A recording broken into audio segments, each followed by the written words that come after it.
Bismillahirrahmanirrahim. Assalamualaikum warahmatullahi wabarakatuh. Kami mahasiswa dari Institut Agama Islam Negeri Loksmawe, jurusan Ekonomi Syariah. Video ini dibuat untuk memenuhi salah satu tugas dari mata kuliah IT Perbankan dengan dosen pengaku yaitu Bapak Nasir MS. Kami dari kelompok 4 dengan jumlah anggota yaitu 6 orang yang masing-masing bekerja sama dalam memenuhi tugas ini. Baik, sebelum kita bahas lebih lanjut, izinkan kami berkenalan terlebih dahulu. Yang pertama, saya sendiri Safira Mauliza sebagai kedua pada kelompok kali ini, NIM 2019-41118. Kedua, Zikri Ahli Firdaus, NIM 2019-41134. Kemudian ada Yantiullah, NIM 2019-41209. Rajis Aulianda 2019-41112. Urwatu Usqa 2018-41087. Yang terakhir Reza Falafi 2019-41113. Inilah video presentasi dari kami. Software atau perangkat lunak di dalam komputer dapat dikatakan sebagai penghubung antara perangkat keras dengan pengguna. Software merupakan sekumpulan data elektronik berupa program atau instruksi yang tersimpan dalam komputer dan yang akan mengerjakan suatu perintah dari pengguna komputer secara digital. Meskipun tidak terlihat secara nyata, namun keberadaan software sangat penting dalam suatu perangkat agar dapat bekerja dengan baik sehingga dapat digunakan oleh manusia. Fungsi-fungsi perangkat lunak. Yang pertama, berfungsi untuk memproses data, perintah atau instruksi khusus agar dapat digunakan oleh pengguna untuk mengoperasikan komputernya sesuai dengan hasil informasi yang diinginkan. Yang kedua, berfungsi sebagai sarana interaksi yang menghubungkan pengguna dengan perangkat kerasnya. Yang ketiga, berfungsi untuk mengidentifikasi suatu program yang ada di sebuah komputer. Yang keempat, berfungsi untuk menyediakan fungsi dasar dari sebuah perangkat keras agar dapat dioperasikan. Yang kelima, berfungsi untuk menerjemah suatu perintah software lainnya ke dalam bahasa mesin agar dapat dioperasikan. Klasifikasi jenis-jenis software. Sebagai bagian penting dalam suatu perangkat elektronik, software dibagi beberapa jenis software yang bekerja di dalamnya. Yang pertama, sistem operasi atau disebut dengan operating system. Pada suatu komputer, keberadaan OS berguna untuk memberikan instruksi pada prosesor sesuai dengan permintaan pengguna perangkat. OS akan mengatur segala sesuatu yang terjadi di dalam CPU komputer. OS juga menjadi platform untuk menjalankan software aplikasi. OS yang banyak digunakan dalam perangkat komputer seperti Microsoft Windows, Unix, Linux, Macintosh OS. Dan yang kedua, program aplikasi atau application programs. Berguna untuk melakukan suatu perintah tertentu, sebut saja aplikasi program untuk menulis presentasi, mengolah angka, mengolah data statistik, melakukan kegiatan akuntansi, dan sebagainya. Contohnya adalah Microsoft Word, Microsoft Excel, Spreadsheet, OpenOffice, dan sebagainya. Dan yang ketiga, bahasa pemrograman atau disebut dengan programming language, berfungsi untuk memberikan instruksi yang berguna untuk mendefinisikan program aplikasi komputer. Data yang digunakan dalam software ini berupa sintak dan semantik. Salah satu jenis bahasa pemrograman yang banyak dikenal adalah Java, Microsoft Visual Basic, PHP, dan lain sebagainya. Keberadaan software ini sangat berperan dalam terlaksana instruksi yang diberikan oleh pengguna pada suatu perangkat. Software perbankan. Semakin majunya teknologi di dunia transaksi perbankan pun mulai menggunakan teknologi berbasis komputer untuk mempermudah transaksi dengan nasabah. yang tadinya melayani nasabah dengan harus bertemu atau nasabah datang ke cabang-cabang bank yang disediakan oleh bank yang digunakan untuk menabung atau investasi menjadi lebih mudah karena bank mulai menggunakan teknologi berbasis komputer dan sekarang sudah bisa mengakses lewat internet, bahkan dengan mobile HP. Dengan SMS sudah banyak diterapkan bank. Dalam dunia perbankan teknologi informasi membuat para perusahaan mengubah strategi bisnis dengan menempatkan teknologi sebagai unsur utama dalam proses inovasi produk dan jasa, seperti yang pertama, adanya transaksi berupa transfer uang via mobile maupun via teller. Yang kedua, adanya ATM, pengambilan uang secara cash secara 24 jam. Tiga, penggunaan data basis di bank-bank. Yang keempat, sinkronisasi data-data pada kantor cabang dengan kantor pusat bank. Dengan adanya jaringan komputer, hubungan atau komunikasi kita dengan klien jadi lebih hemat, diferensiasi dan cepat. Contohnya email, teleconference, sedangkan di rumah dapat berkomunikasi dengan pengguna lain untuk menjalin silaturahmi atau chatting. Dan sebagai hiburan dapat digunakan untuk bermain game online, sharing file, apalagi kita mempunyai lebih dari satu komputer. Kita bisa terhubung dengan internet melalui jaringan, contohnya seperti warnet atau rumah yang memiliki banyak kamar dan terdapat komputer di dalamnya.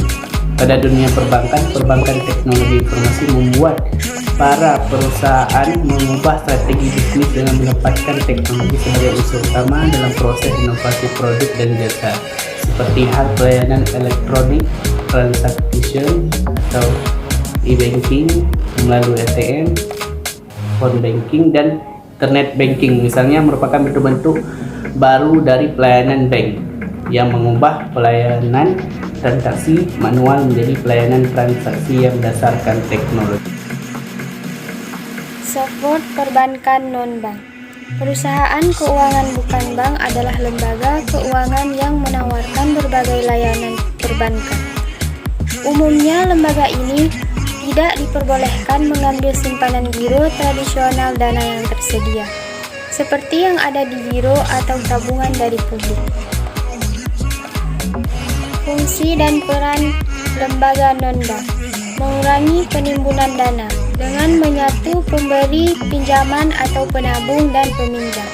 Lembaga keuangan non-bank mengurangi penimbun uang tunai. Bank yang pertama, pasar modal.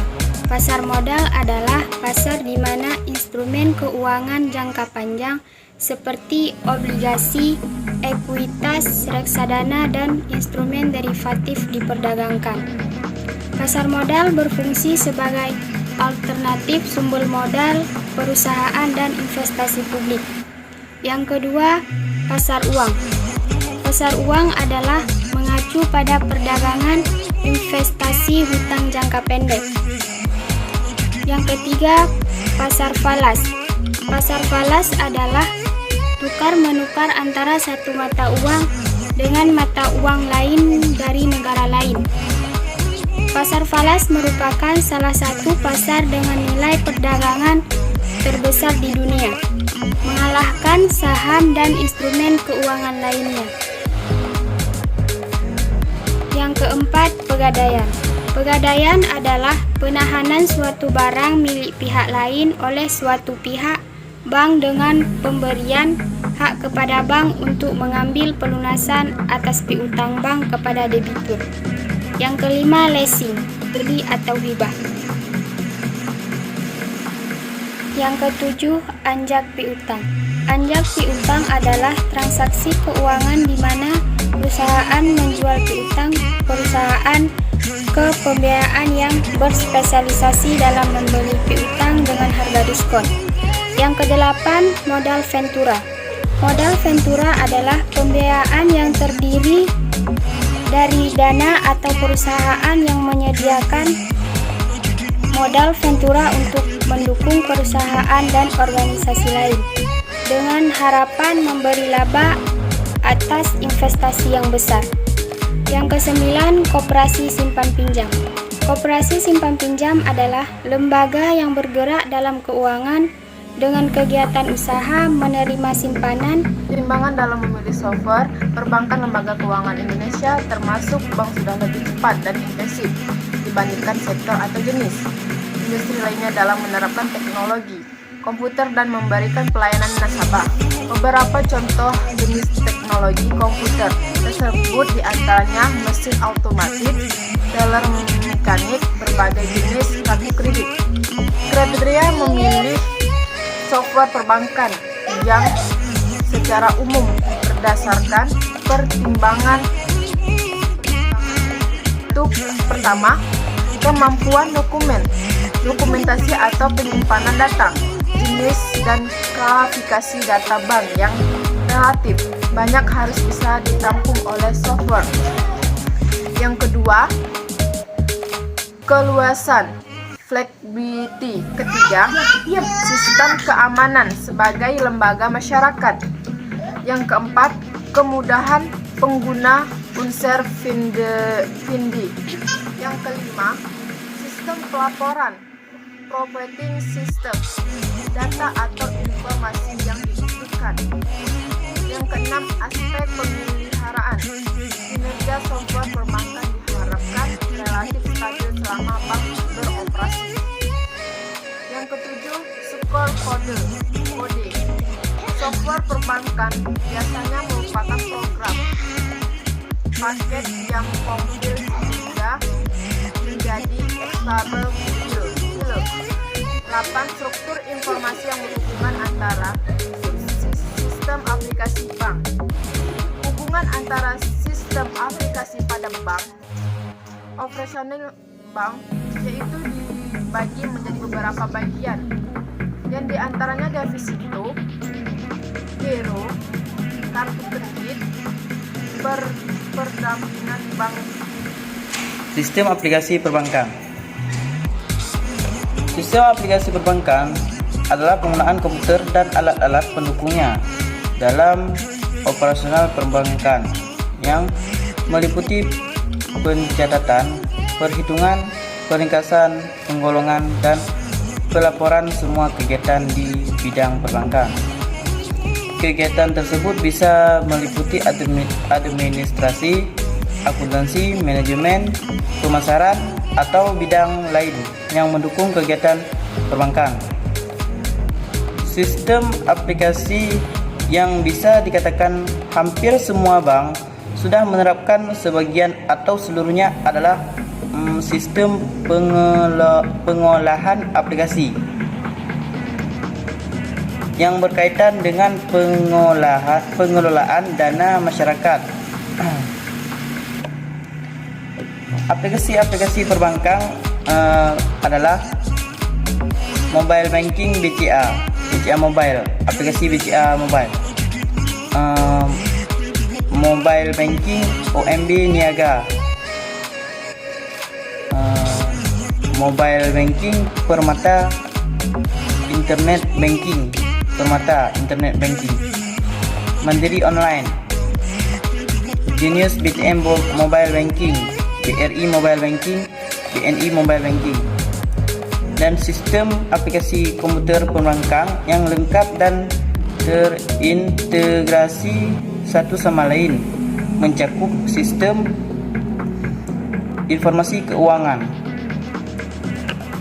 yaitu sistem pengelolaan transaksi, sistem pengelolaan aplikasi, manajemen decision, sistem informasi nasabah.